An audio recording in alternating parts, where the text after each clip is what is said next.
Eu acredito que não existe ninguém nesse mundo que não goste de uma surpresa, né? Ainda mais quando a gente recebe uma surpresa espiritual como essa. Eu agradeço muito ao Ronei por esse carinho.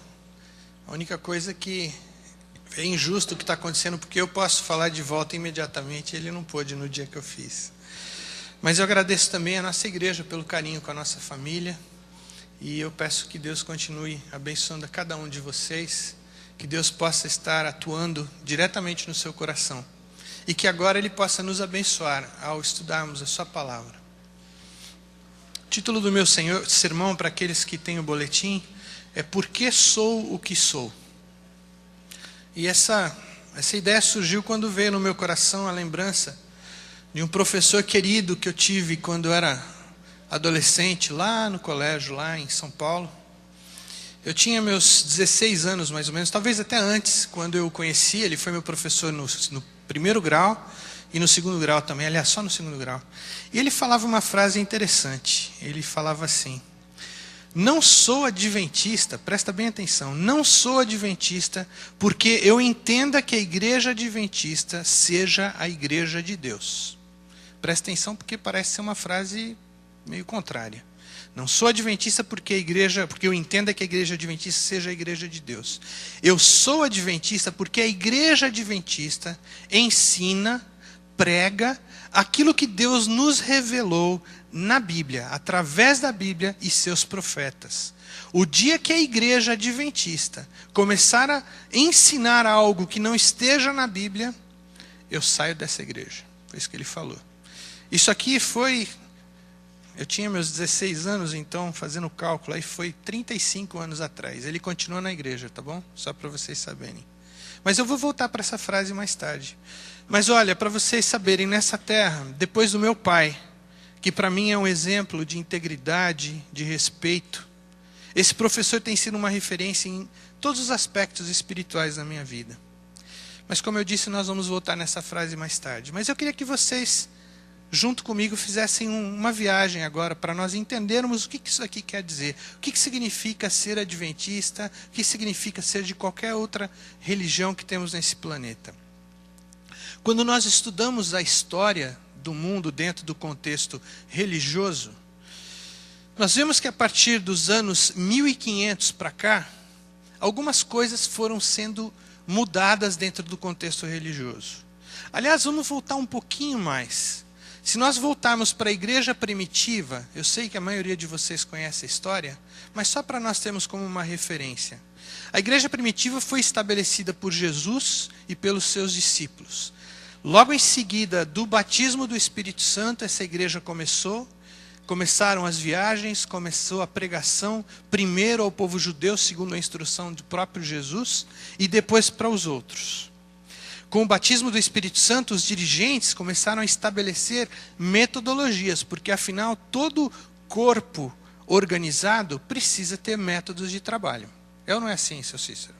A gente precisa estabelecer normas para que tudo ande direitinho.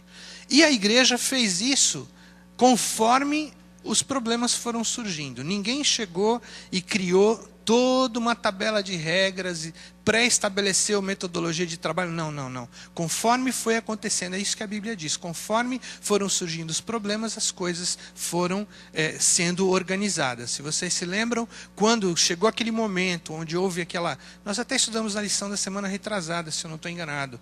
Onde começaram os judeus gregos começaram a reclamar que as viúvas gregas não estavam recebendo o mesmo atendimento que as viúvas dali da região de Israel mesmo. Então, naquele momento, os apóstolos perceberam que eles estavam gastando muito tempo, não quero nem dizer perder tempo, porque também é um trabalho você atender aos necessitados, mas eles estavam gastando muito tempo atendendo a necessidade do povo e eles não tinham tempo suficiente para pregar, tempo suficiente para evangelizar.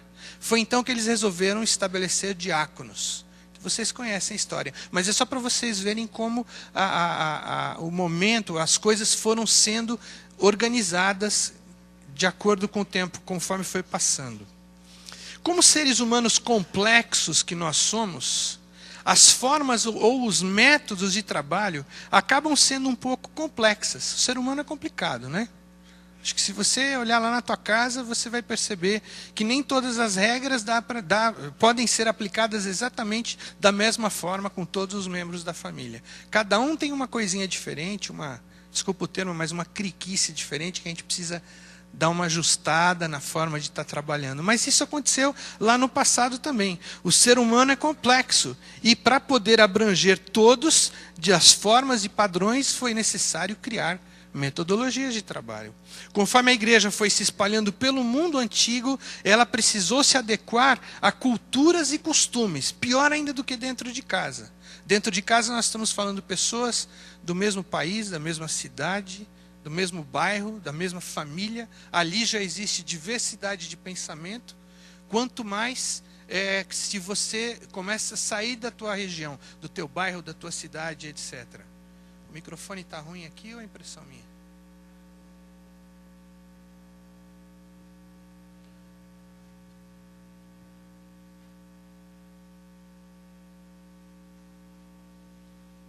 Bem, obviamente, dentro dos padrões e princípios estabelecidos desde o começo, apenas foram fazendo adaptações necessárias para se ajustarem às culturas, tá? Mas Deus planejava e ainda planeja para todos os seus filhos nesse planeta. É Ele que faz a metodologia de trabalho, é Ele que define, porque Ele conhece tudo. Ele conhece o princípio, conhece o fim, conhece o que está acontecendo aqui no nosso meio. Ele deveria ser aquele que nós consultamos para tudo. Mas Ele conhece também as diferenças culturais e os costumes. E afinal de contas, foi Ele mesmo que estabeleceu essas diferenças. Se a gente voltar para a história mais ainda, eu estou aqui no ano 40, talvez, aí depois de Cristo, mas se nós voltarmos mais para trás, voltarmos lá, quando foi que surgiu essas diferenças culturais? Vocês lembram? Torre de Babel. É isso aí. Tem até uma história muito interessante lá, que deve ter sido uma comédia muito boa de se assistir. Assim que terminou o dilúvio, Deus, ao estar dando conselhos a Noé, aos seus filhos, etc., o que foi que Deus falou lá? Eu vou convidar você para ler Gênesis 9, verso 1.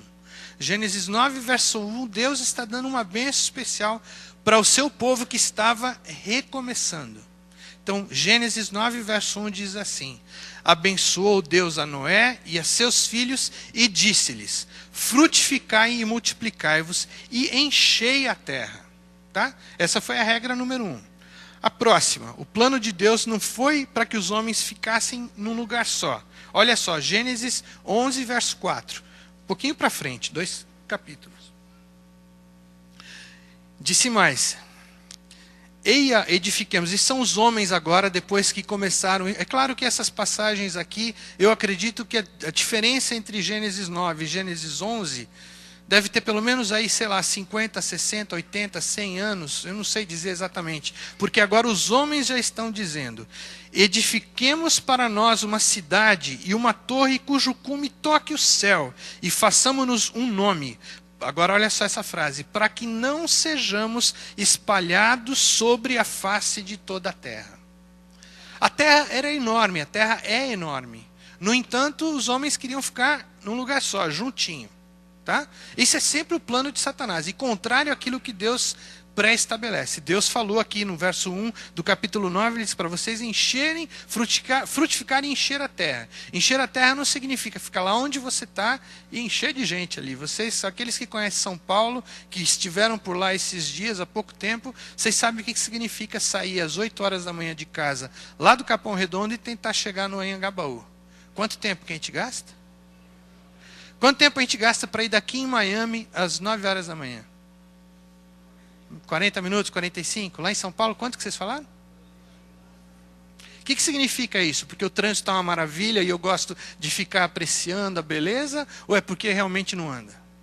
Esse era o propósito de Deus. Não fique junto, não precisa esse monte de gente. E aí surgem tantos problemas que, se hoje que nós temos tecnologia, temos capacidades de construção, etc., já são problemas sérios, como redes de esgoto, etc. Imagina naquela época que não existia isso. Eu não gosto nem de pensar. Enfim, mas o ser humano falou: não, nós queremos ficar aqui. E aí Deus fez uma coisa muito interessante que deve ter sido muito legal. Ele confundiu as línguas. Aí vocês sabem a história, né? Passa o cimento, aí mandavam prego, não sei se existia prego naquela época. Enfim, confusão total, e aí as pessoas foram o quê? Obrigadas a se espalhar. Aí juntava, quem que fala a minha língua? O camarada dava um grito, falava alguma coisa, escutava alguém falando igual, chegava lá perto, então foram se aglomerando e se espalhando, cada um para um lado, etc. Tal. E aí agora, dependendo do lugar onde foram e do tempo que se distanciavam dos povos, dos outros, quando estavam juntos, os costumes foram se diferenciando.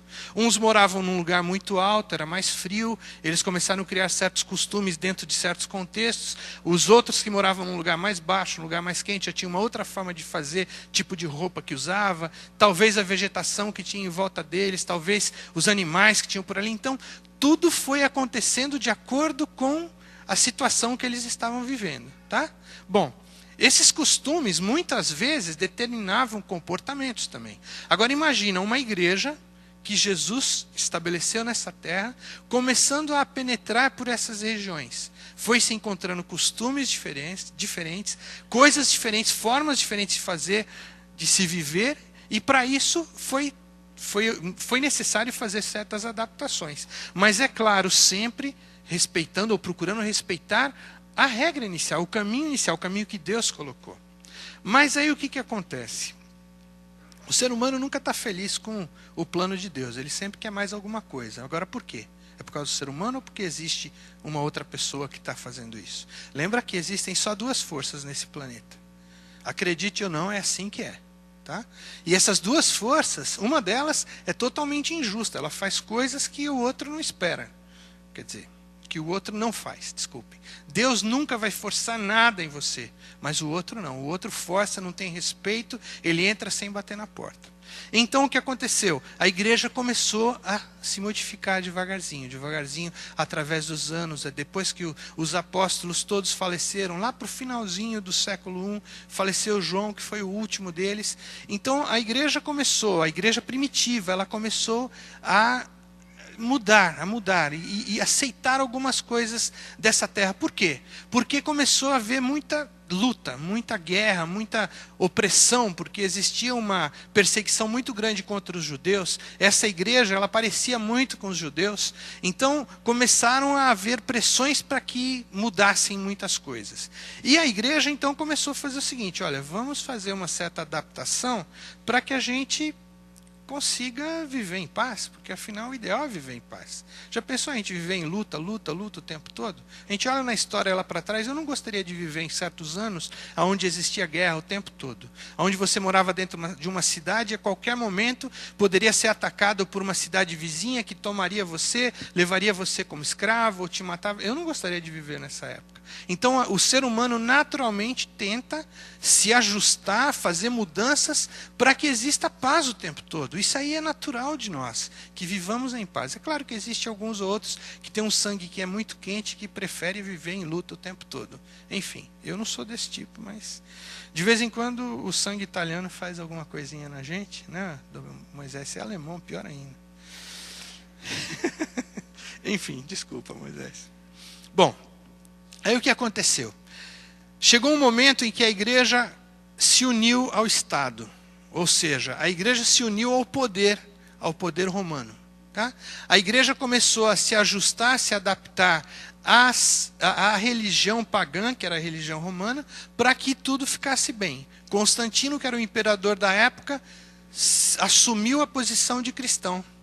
E agora eu vou trazer paz para o reino. Foi isso que ele fez. E a igreja se ajustou àquilo ali e houve paz, entre aspas. Mas sempre Deus tem o povo dele. Aquele povo que não se ajoelha perante a estátua de Nabucodonosor, perante Baal. Sempre tem o povo. Uma vez Elias, num momento de desespero, falou: eu estou aqui sozinho. E Deus falou: não, eu tenho aqui mais 200, é isso que ele falou? 7.000, olha aí, obrigado, o número é muito maior. Deus sempre faz isso, e nessa época existia um povo. Esse povo morava lá escondidinho nos Alpes italianos, que eram os valdenses. Os valdenses viveram ali pelos vales do Piemonte, cercados e protegidos pelos Alpes italianos. Tá? Isso ali pela região de Milão, um pouco para o norte, para quem conhece por lá. Bom, eles viveram ali muitos anos, aliás, séculos, em paz, cuidando da vidinha deles, e eles seguiam a igreja conforme foi instituída lá no começo pelos discípulos, por Jesus. Claro que alguma coisa, alguma adaptação deve ter ocorrido, porque muito tempo aconteceu, mas eles serviam, é o que a gente entende da história. Bom, lá, esse período entre essa época aí dos anos 300, alguma coisa, até 1300, é uma época que nós conhecemos como a Idade Escura, ou a Idade Negra. Tá? Por que a Idade Negra? Porque nessa época a luz, que era a palavra de Deus, havia sido escondida. A palavra de Deus era proibida de ser circulada entre o povo. Somente quem tinha a Bíblia era a igreja dominante da época. Eles é que decifravam, eles que ensinavam. Então Deus fez o quê? Bom, agora é a hora de trazer de volta, restabelecer as minhas verdades. E aí, pelos anos 1300, houve um homem que alguns de vocês conhecem, chamado John Wycliffe, ou John Wycliffe, um teólogo inglês, pregador leigo, tradutor, filósofo, reformador e professor universitário. Será que ele tinha capacidade de fazer o que fez? Aqui está dizendo que ele era tudo isso. Isso aqui eu não peguei de nenhum livro nosso, eu peguei da internet. Tá? Pelo seu trabalho, a Bíblia foi restaurada para o homem comum. O que ele fez? Ele morava na Inglaterra. Ele traduziu a Bíblia, que era conhecida, a Bíblia latina conhecida Vulgata, ele traduziu no ano de 1382 e apresentou para o povo na sua própria língua, no inglês falado daquela época. Então, nesse momento, Deus restabeleceu a Bíblia para o povo. E ele é conhecido como o pai dos puritanos. Puritanos foi um primeiro grupo que surgiu ali de reformadores ou de protestantes.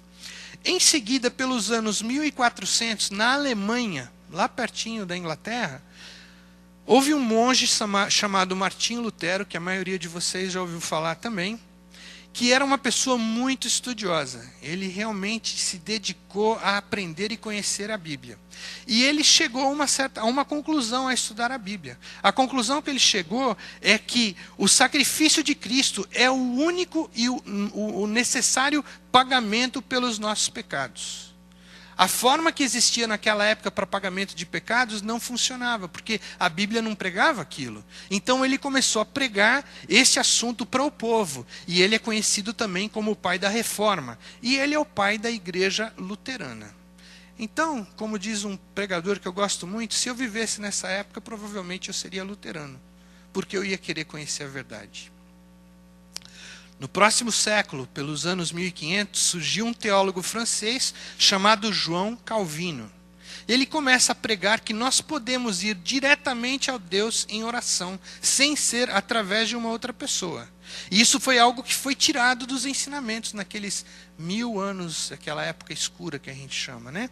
E ele é conhecido como fundador do movimento ou da igreja presbiteriana, tá?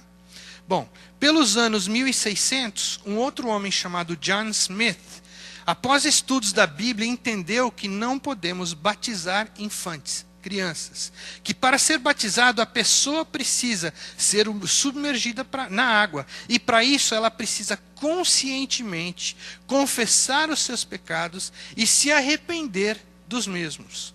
Então, ele entendeu que para que houvesse o batismo dentro desses parâmetros, a pessoa precisava ter consciência para poder pensar e tomar decisões. E ele também reconheceu que o batismo precisava ser por imersão, segundo a Bíblia. Ele foi conhecido, ele é o fundador da igreja ou do movimento batista, por causa do que ele pregava. Nos anos 1700, um homem chamado John Wesley surgiu também com uma mensagem muito especial.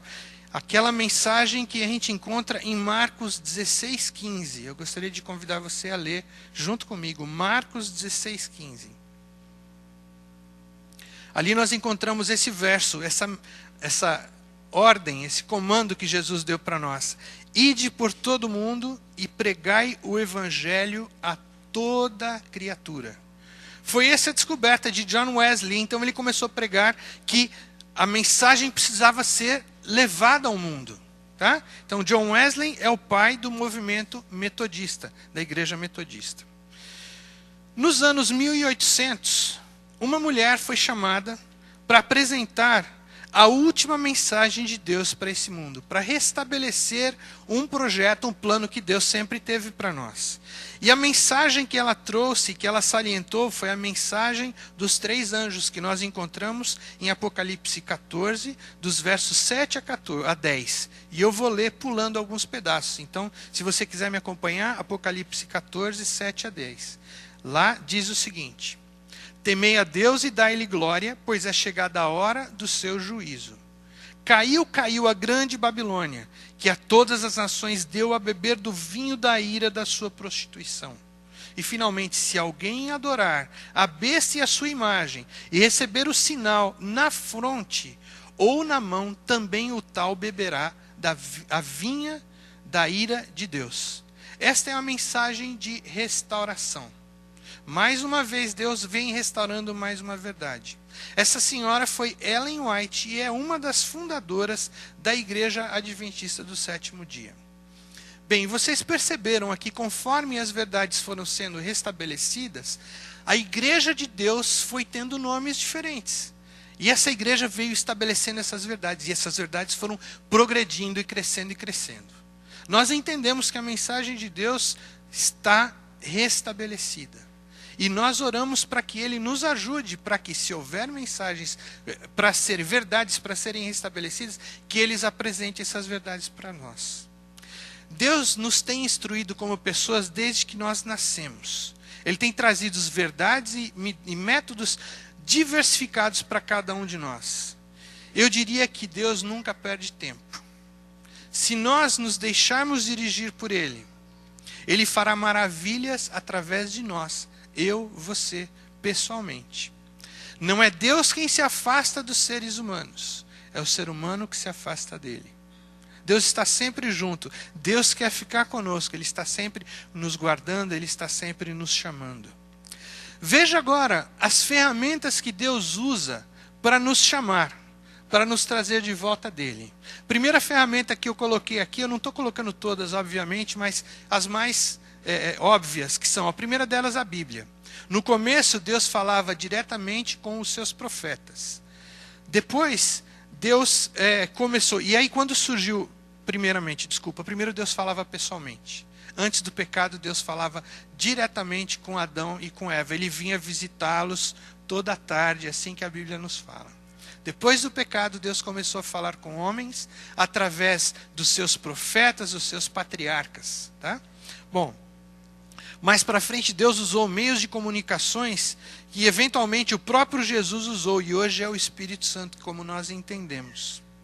A Bíblia nos apresenta Deus falando-nos, expressando sua vontade, contando do que houve no passado e como ele interagiu com o ser humano, como ele gostaria que o ser humano reagisse. Vocês alguma vez já perguntaram-se por que existe tanta história triste na Bíblia? Por que tanta história de pecado? Por que nós conhecemos histórias como de Davi, que desmoraliza o homem? Se fosse contada sobre você, você ia gostar? Ele já morreu, claro, ele não pode reclamar. Mas por que Deus coloca essas verdades, essas histórias na Bíblia? Eu sei que vocês sabem a resposta. Para que nós aprendamos através daquilo lá. Mas mais do que isso ainda, para mostrar o quanto Ele nos ama, não importa quão mal nós vamos na nossa vida de pecados, Ele ainda está nos buscando e nos chamando de volta. Vocês querem mais do que a história de Sansão? Aliás, Sansão é muito pior do que qualquer um de nós, porque ele foi separado desde que ele nasceu para um propósito específico. E ele foi se desviando de uma forma tão grande que ele se tornou uma péssima testemunha para o povo daquela época. Mas no finalzinho da história dele, ele voltou para Deus. Resultado, eu tenho certeza que eu vou ver Sansão no céu.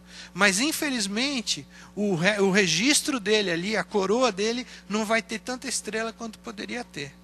Porque ele não fez aquilo para o que ele foi colocado ali no meio do povo de Israel. Era para ser um juiz muito especial. Ele livraria o povo dos filisteus, livraria o povo dos seus inimigos.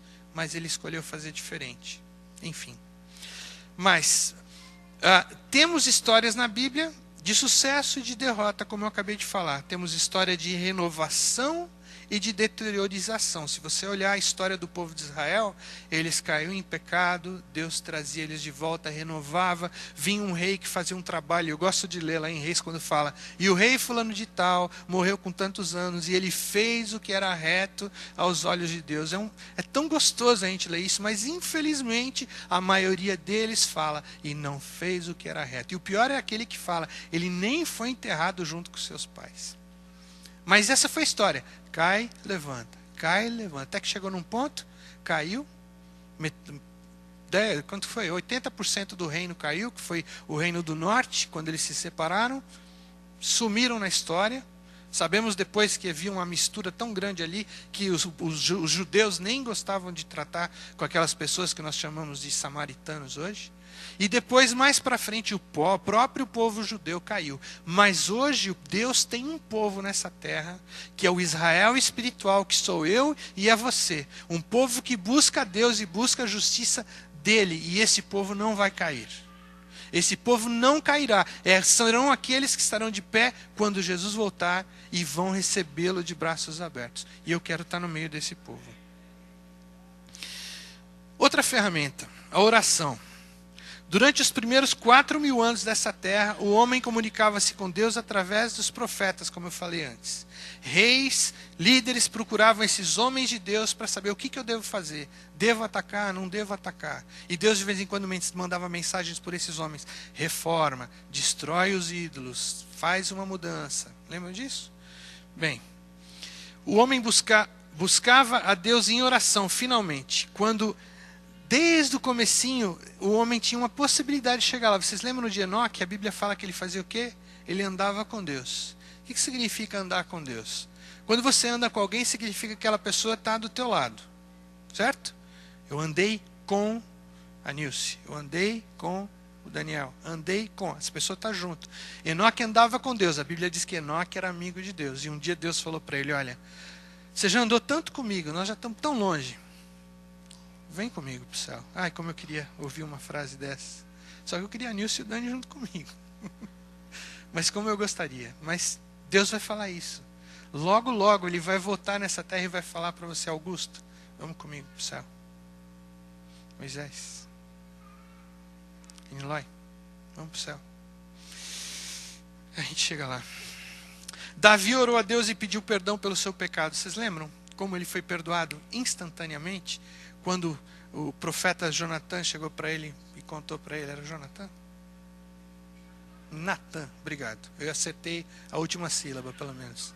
Mas chegou para ele e falou, olha, esse que você está condenando à morte é você mesmo. Imediatamente ele virou a cabeça para a parede e pediu perdão para Deus. Isso pode acontecer conosco. Nós podemos ser perdoados imediatamente se nós buscarmos a Deus. Elias pediu que Deus mandasse fogo do céu. Vocês lembram dessa cena? Depois de passar quase um dia inteiro com os profetas de Baal, se cortando, gritando, berrando, fazendo o que podia, para que o Deus Baal jogasse fogo queimasse o sacrifício dele naquela disputa de um campeonato ali, vamos dizer. Não aconteceu nada. Aí Elias orou para Deus. Eu gosto muito da oração dele. É uma oração que traz uma paz. Ele diz assim, Senhor do céu. É uma coisa tão gostosa. Eu imagino que aquilo ali devia estar terrível, aquele ambiente, porque o povo que estava assistindo aquilo viu toda aquela desgraça. Mas a hora que Elias para, e se alguém aqui já ouviu o oratório Elias de Mendelssohn, o momento que o cantor faz essa oração, a orquestra toca de tal forma atrás, que eu imagino que tenha sido a solenidade que aconteceu naquele momento, quando o homem de Deus se levantou para orar. Eu acho que o povo todo, que estava até aquele instante vendo aquele carnaval acontecer, todos se calaram. Eu imagino que os sacerdotes de Baal devem ter gelado nesse momento. E aí Deus respondeu a oração dele ali imediatamente, mandando fogo, consumindo aquilo, altar, a água, tudo que estava ali. Quando Jesus esteve aqui na terra, ele tinha uma conexão direta com o Pai. Qual era a ferramenta que ele usava? Oração. Assim como Jesus teve o privilégio de fazer milagres, o privilégio de pregar como pregou, nós temos o mesmo privilégio. Ele disse isso para nós. Aliás, ele até disse algo mais. Eu preciso ir embora porque eu vou mandar alguém no meu lugar, o Consolador. E ele vai estar com vocês pessoalmente. Quem andava com Jesus naquela época, se quisesse estar com ele, tinha que fazer o quê? Andar os mesmos caminhos onde ele andava. Mas quando ele foi embora, o Espírito Santo veio e agora, aonde nós formos, se nós buscarmos, ele estará conosco. Ele que vai andar conosco. É um privilégio muito grande isso. Ele deixou esse Consolador para nós e nós podemos nos comunicar com ele através da oração. Aliás, deixa eu perguntar uma coisa para vocês. A oração só pode ser feita de joelho? Existe aí uma briga muito grande aí em algumas pessoas. Como que a oração pode ser feita? De joelho, deitado, sentado, de pé, correndo, virando cambalhota, do jeito que você fizer. Por quê? Porque você pode estar em constante comunhão. A oração é comunhão com Deus, é falar com Deus. E Ele permite que você faça isso o tempo todo. E é por isso, quando a Bíblia diz orai sem cessar, ela não significa que você vai ficar aqui ajoelhado o dia inteiro e depois ficar cheio de problema no teu joelho. Orar sem cessar significa andar com Cristo, com o Espírito Santo o tempo todo. Outra ferramenta. Essa ferramenta é complicada. Os 10 mandamentos. Se tem uma ferramenta que Deus produziu para nós que é mal compreendida, são os 10 mandamentos, é a lei de Deus. Para muitos, olha só, presta atenção nessas frases, que depois eu vou corrigir cada uma delas, mas diz assim, olha, tem alguns que falam assim, os 10 mandamentos para mim é algo que Deus estabeleceu para os judeus, só para eles, depois que Jesus morreu, acabou. Outros dizem assim, é um peso que eu tenho que carregar para ser religioso. Carregar aquelas tábuas nas minhas costas o tempo todo. Assumir uma religião agora, eu estou preso pelos 10 mandamentos e eu só posso viver dentro daquilo que está ali dentro. Aguenta aí. É algo impossível de seguir ou obedecer. Quem que falou isso aqui logo no começo? Aliás, antes ainda da criação? O próprio Satanás. Lúcifer na época. É um tipo de prisão na qual a pessoa passa a viver. Fico travado, não tenho liberdade, eu tenho que ficar seguindo as normas, as regras. É algo que tira a minha liberdade, repetindo o anterior. E assim por diante. Vai longe isso aqui, não vai? Mas na realidade, o propósito de Deus com os 10 mandamentos difere totalmente do que essas pessoas falam. Aliás, o que o próprio Satanás acusa a Deus. Por que Satanás acusava que os mandamentos de Deus eram muito difíceis lá no céu se os 10 mandamentos não tinham sido escritos ainda? Só para você pensar, depois a gente fala. Primeiro, os 10 mandamentos não foram estabelecidos pelos judeus. Existem algumas provas que a gente sempre fala nisso, eu vou recapitular algumas aqui. Se nós olharmos lá no Éden, a lei já existia. Porque foi no Éden que Deus estabeleceu o sábado. Foi no Éden que Deus estabeleceu o casamento e disse que o homem deixará o pai e a mãe, se unirá à sua esposa, etc. Ele não falou, e o homem deixará o pai, a mãe e a esposa, os seus pais, as esposas, os pais e a mãe e se unirão. Não, ele fala 2. Tá? Aqui já tem o não adulterarás, tá bom? Foi em seguida a queda do homem que Caim foi culpado de quebrar o 6º mandamento. Por que Caim foi culpado de quebrar um mandamento que não existia? Então já existia. A lei de Deus é o quê? Um reflexo do caráter de Deus. E isso existe eternamente. Eternamente, tá? Já vemos a palavra como roubo, adultério, palavras como roubo, adultério, idolatria, logo no começo, lá no começo do livro de Gênesis. Já após a passagem do Mar Vermelho, antes deles chegarem ao Monte Sinai, Deus deu um presente para vocês, para eles. Vocês lembram o que é? O que eles estavam começando a ficar com fome, porque depois que eles passaram o Mar Vermelho, eu imagino que a comida que eles comeram lá antes se esgotou. Então o que Deus deu para eles? Deu um maná. E qual era a regra no maná? Primeira delas, pegue somente a porção que você precisa para você comer. Se pegassem mais, o que acontecia? No dia seguinte estava tudo podre. Porque a pessoa falou, não, eu não vou levantar de madrugada pegar, vou pegar 2 assim, eu só levanto de madrugada a cada 2 dias. Para aqueles que gostam de acordar tarde, sem chance. Aí o que aconteceu? Acordou no dia seguinte, estava lá tudo podre e passou fome, porque cada um pegava só a porção que precisava, ninguém pegava mais. E aí depois veio a outra regra. Na sexta-feira vocês peguem porção dobrada. Que isso, Senhor? Se eu pegar dobrado, vai apodrecer igual apodreceu durante a semana. Eu não vou fazer isso, não. Deixar pegar no sábado. Chegou no sábado, o que aconteceu? Passaram fome. Porque, de novo, cada um pegou aquilo que era necessário. Tá? Então, está aí uma razão. A razão que Deus deu isso é porque aquele é o sábado do Senhor. Não vai trabalhar, não vai fazer nada para você. Deixa que eu cuido de você. Bom, vamos continuar. Como é que o sábado pode ser uma ferramenta de Deus? Existe uma frase que eu acho linda que fala assim, que o sábado é uma ilha no tempo.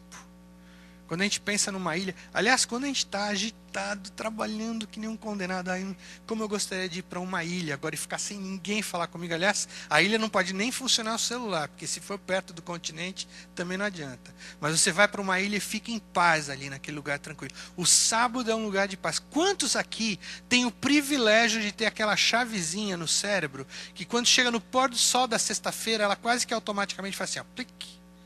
Eu tenho. Quantos aqui tem? Quem não tiver, pede para Deus. Porque o que acontece, eu não penso em nada nos meus problemas nesse dia. Seja lá quais forem eles. Às vezes até doença. Deus dá um jeito de nesse dia dar um alívio para a gente. Então, esse dia é um presente, é um privilégio, é uma coisa tão maravilhosa que a gente tem. E eu estou vendo vocês aí com um sorriso no rosto, é porque vocês experimentam isso. É um privilégio que Deus nos dá. Esse dia especial para nós estarmos com Ele. E essa é uma ferramenta muito grande também, porque nesse dia, ao nós nos comunicarmos mais com Ele, o que acontece quando você tem uma comunicação maior com alguém? Você conhece mais a pessoa, cria um bond, como a gente fala em inglês, né? Cria uma cola, a gente fica mais junto. Tá? Isso aqui é o propósito desse dia. Você se une à tua família, porque vocês estão ali juntos, sem ter como diz a minha sogra, a maldita ligada, né, dona Zula? A televisão está desligada, não tem Globo, não tem TV, sei lá, não tem nada. Esse dia é especial e muitas vezes a gente, por não conhecer e não saber, esse dia é tão pesado, é tão carregado. Eu penso nos judeus, eles fizeram desse dia um peso tão grande, quando na realidade Jesus chegou aqui e falou, olha meus irmãos, esse dia é um dia da gente estar em paz, estar com os amigos, andando, conversando, falando, orando, cantando, é muito bom esse dia. E se a gente conseguir vir aqui na igreja e não olhar nenhum problema, esse dia vai ser uma bênção. Você vai entrar aqui feliz e vai sair daqui mais feliz ainda. Agora, se você vier aqui para procurar problema, desculpa, mas você vai encontrar. Então deixa para procurar problema durante a semana, de preferência longe da igreja, não procura problema aqui, porque Satanás dá um jeito de colocar problema na nossa frente. Enfim, olha só o que diz lá em Êxodo 20. Eu queria convidar vocês para repetir isso junto comigo. Êxodo 20, de 8 a 11. Se alguém souber decor, pode falar decor. Êxodo 20, de 8 a 11. Lá diz o seguinte: lembra-te do dia do sábado para o santificar. 6 dias trabalharás e farás todo o teu trabalho, mas o 7º dia é o sábado do Senhor teu Deus. Nesse dia não farás trabalho algum, nem tu, nem teu filho, nem tua filha, nem o teu servo, nem a tua serva, nem o teu animal, nem o estrangeiro que está dentro das tuas portas. Porque em 6 dias fez o Senhor os céus e a terra, o mar e tudo o que neles há, e ao 7º dia descansou. Por isso o Senhor abençoou o dia do sábado e o santificou. Quanta verdade nesses versos.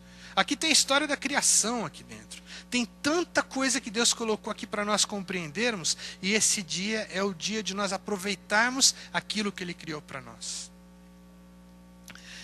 Ao estabelecer o dia para dedicarmos-nos de forma especial a Ele, ao nosso lar, aos nossos queridos, quebramos o ritmo semanal. Aí é que vem agora o negócio. E reciclamos nossas forças mentais.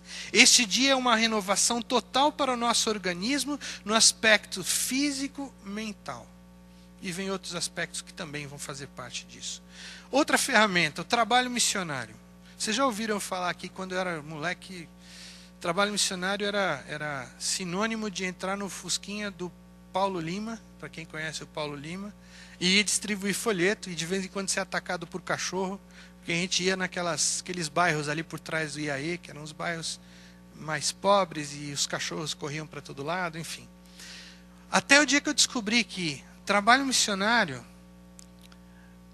é para você. trabalho missionário não é para as outras pessoas. O que acontece quando você dá um estudo bíblico? Aqueles que já deram sabem, quem nunca deu vai saber agora e quem sabe você experimentem.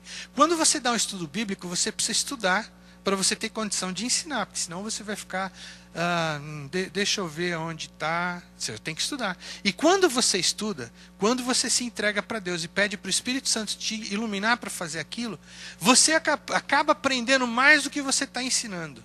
O estudo bíblico ou o trabalho missionário acaba sendo uma bênção maior para você do que para aquela pessoa. Eu falo sempre que o professor de escola sabatina é a pessoa mais abençoada que existe na igreja. Se você quer aprender a Bíblia, peça para o diretor do departamento de escola sabatina e fala: eu quero ser um professor de escola sabatina. Geralmente é o contrário. O diretor chega e fala: vamos, né, Deise? Vamos. Não, eu estou muito ocupado, eu não tenho tempo, eu chego em casa cansado. Você está perdendo o maior privilégio da tua vida. Ser professor de escola sabatina significa ter a bênção maior do que os teus alunos. É verdade, né, Deise? Eu ouvi você falar isso aí. Somos nós que aprendemos mais de tudo. Vocês viram o quanto Deus tem colocado à nossa disposição para que sejamos vencedores nesse mundo? Jesus disse uma coisa para a gente, que eu esqueci de mencionar quando nós pregamos o Evangelho. Ele falou assim, quando eu for, vos enviarei o Consolador, que vos ensinará em todas as coisas. Eu vou contar um segredo para vocês. Eu já falei isso antes, então não é segredo, mas para alguns pode ser. Eu sempre tive medo de subir aqui para pregar, e continuo tendo. E acho que eu vou ter para sempre. Mas eu descobri que quando a gente se prepara, o Espírito Santo, esse Consolador aqui, ele nos ensina, e tem uma outra coisa que fala, ele vai nos lembrar aquilo que nós estudamos. Então, por que você lê a Bíblia? Eu leio e eu esqueço. Nós temos aqui dentro um computador que é mais poderoso do que qualquer computador que existe nessa terra, porque quem o criou é um ser perfeito. Esse computador aqui, para pifar, a gente precisa nos alimentar de forma mal, ou quem sabe o resultado da idade, envelhecendo, etc. Mas enfim, esse computador aqui, eu consigo hoje, eu tenho um problema sério de lembrar as coisas, vocês sabem, principalmente quem vem na quarta-feira e eu dirijo aqui um grupo de oração, as pessoas que eu estou vendo aqui há meses, né? Ele lá deu risada, o Igor. Pessoas que eu vejo há meses, eu não consigo lembrar o nome. Isso aí por quê? Porque a minha memória é fraca, mas é a minha memória atual. Quando eu pego uma partitura de uma música que eu aprendi quando eu tinha lá 16 anos com esse professor que eu falei aqui para vocês, eu canto decor. A gente fazia músicas, às vezes, em latim, em alemão, eu sei decor, mas as coisas que hoje eu pego e leio aqui eu não consigo gravar. Mas o Espírito Santo, ele nos lembra de tudo. Ele traz as coisas de volta para nós compartilharmos aos outros. Esse é o trabalho dele. E é por isso que nós temos que simplesmente nos colocar à disposição dele para fazer o trabalho dele. Eu imagino que ele deva olhar para mim, muitas vezes, porque ele fica torcendo para que eu aproveite aquilo que ele planejou para mim. Ele fica torcendo, ele almeja me levar de volta para casa. Mas ele quer que enquanto eu esteja aqui, eu obtenha vitórias e não derrotas. Então eu imagino que ele fica olhando ali e fala assim, Itanel, acorda. Olha para as mensagens que eu mando para você. Tenho mandado tanta coisa, tanto caminho para você seguir. E você teima em fazer a coisa diferente. Eu mando professores, eu mando amigos, eu mando teu pai, tua mãe, para te falar, olha, esse é o melhor caminho, mas eu teimo, não, mas eu quero fazer de outro jeito. Mas entenda, quando a gente faz de outro jeito, aconteceu isso na minha vida, acontece isso na vida de vocês, eu vou pelo caminho que eu quero, quebra a cara. Aí o que acontece? É pior ainda do que se eu não tivesse ido, tem que voltar e falar, olha, me perdoe, eu errei, me ajuda. Lembra do filho pródigo? Ele não precisava passar por tudo aquilo que ele passou. Sofreu que nem um condenado. Fez tanta coisa errada, gastou dinheiro, ficou doente. Eu não sei se depois ele teve algum problema que sobrou da vida promíscua que ele levou. Mas dá para a gente imaginar um monte de coisa. Aí voltou para casa. Foi uma bênção. Se tornou uma bênção porque, olhando para a nossa vida hoje, aqueles que caem em pecado, quando voltam, eles podem ser usados por Deus para levar outras pessoas para Deus. Pessoas que talvez não escutariam o outro que nunca caiu naquele pecado. Mas não é por isso. Deus não precisa que você caia em pecado para ele ter você como ferramenta. Está cheio nesse mundo de gente que caiu que pode ser usado. Mas Deus é tão misericordioso que se você cair em pecado, ele vai levantar você, desde que você permita, e ele vai usar você como uma ferramenta que vai ser um instrumento maravilhoso nas mãos dele. Então, quando eu teimo com Deus, falo, Senhor, eu não quero ir desse jeito. Ele fala, tá bom, então faz do jeito que você quer. Eu faço, quebra a cabeça, volto, Senhor, me perdoa, Ele me dá toda essa bênção que eu falei para vocês. Mas eu convido você para olhar as mensagens que Deus manda para você. Quando você passa por um momento difícil, passa por um momento de saúde, passa por uma doença, por que aquela doença veio para você? É um castigo que Deus está te mandando? Um monte de gente prega dessa forma. Deus está permitindo que você passe por aquilo ali, talvez porque você precisa acordar de alguma coisa que você está fazendo errado. Ou, essa parte é mais complicada, Deus quer que alguém, ao ver você passando por aquilo, perceba o caminho errado que está. Mas espera um pouquinho, isso não é justo, eu vou sofrer por causa do meu amigo, da minha amiga? Olha, Jesus sofreu por nós, Jesus morreu aqui, ele precisava ter vindo? Fala para mim. Será que Deus precisava salvar esse povo que está aqui nessa terra para satisfazê-lo? Deus não fez isso só para manter um clean record, não. Todos os que eu criei, os que não prestaram, eu eliminei da terra e estão aqui os que eu salvei. Deus faz isso por amor, Deus quer salvar todos. Eu duvido que Deus queira destruir alguém. Ele ama todo mundo. Deus está conosco, queira nós o aceitemos ou não, queira nós o louvemos ou não. Ele vai estar junto de todas as pessoas nessa terra, desde que eles nascerem até que eles morram.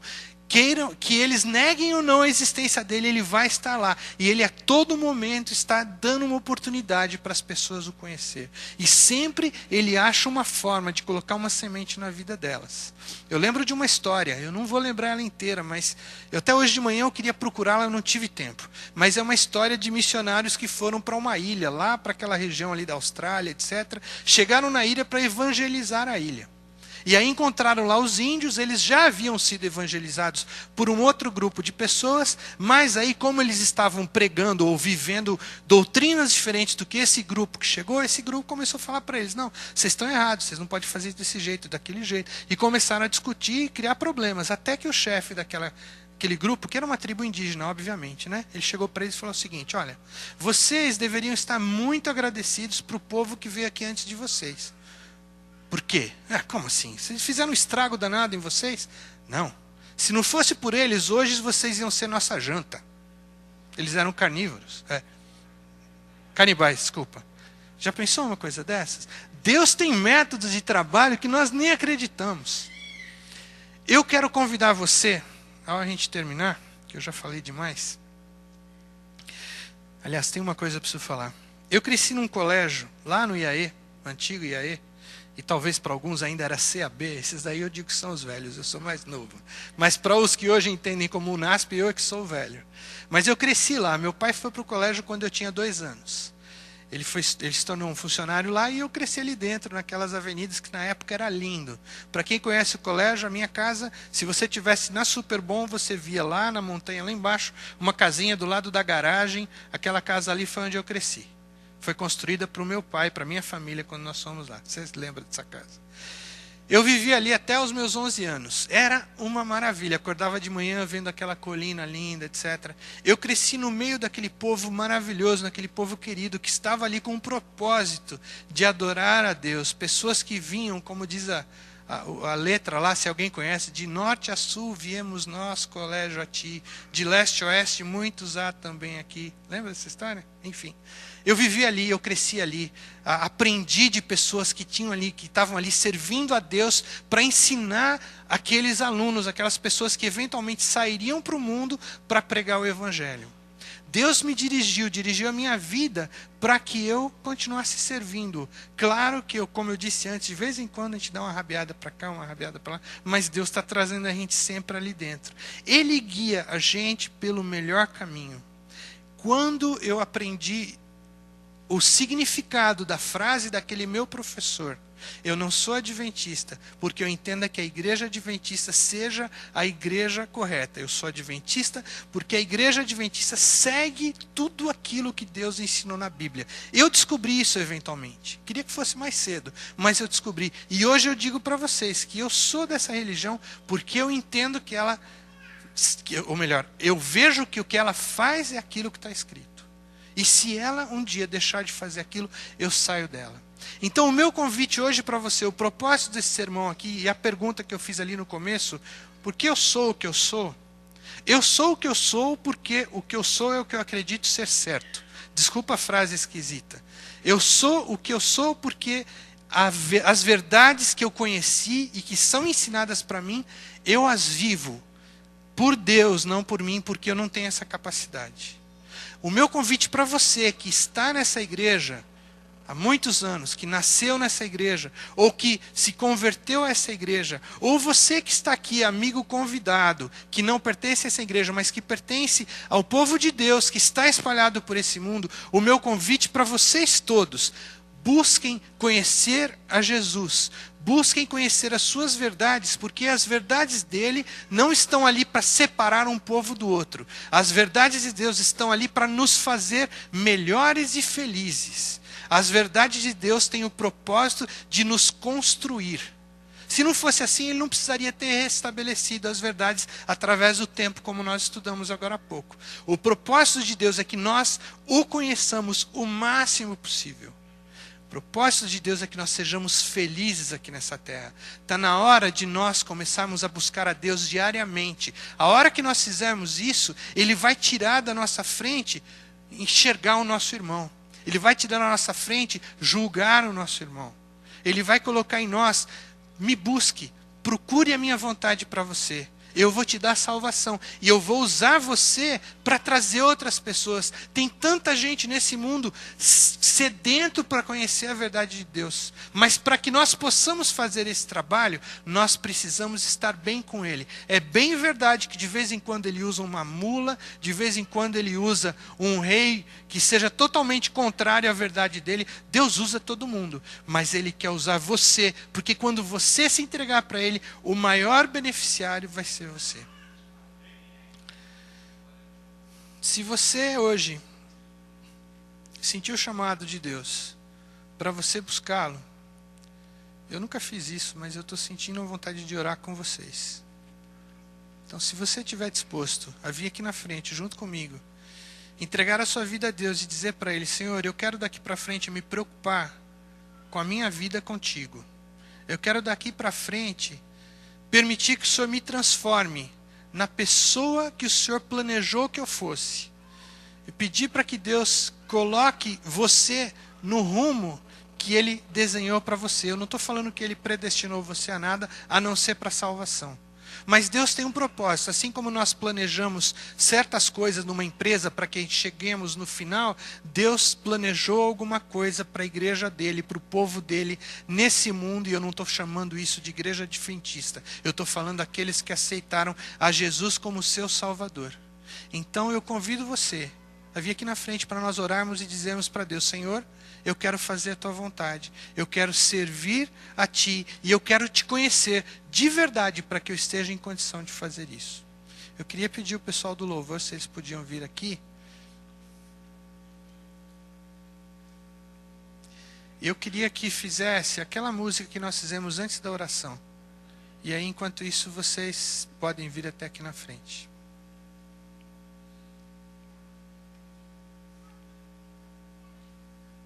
Desculpa não ter avisado antes, viu, Sérgio? Mas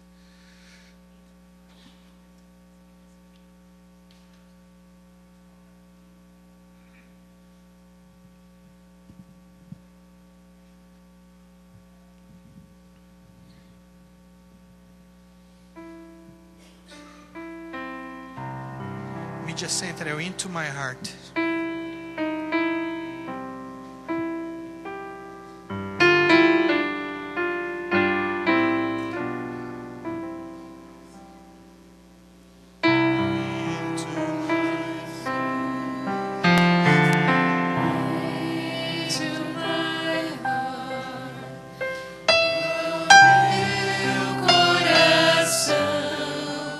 Jesus.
Querido e bom Pai que estás nos céus, o Senhor nos tem chamado cada dia. O Senhor nos tem mandado sinais, o Senhor nos tem mandado mensagens através de pessoas, através de situações. Pai, nós queremos neste momento te dizer, nós queremos estar mais alerta para percebermos essas mensagens. Precisamos que o Teu Santo Espírito esteja abrindo nossa mente, limpando aquilo que tem ali dentro que atrapalha nós percebermos esse chamado. Que o Teu Santo Espírito possa fazer isso muito claro para nós, esse chamado.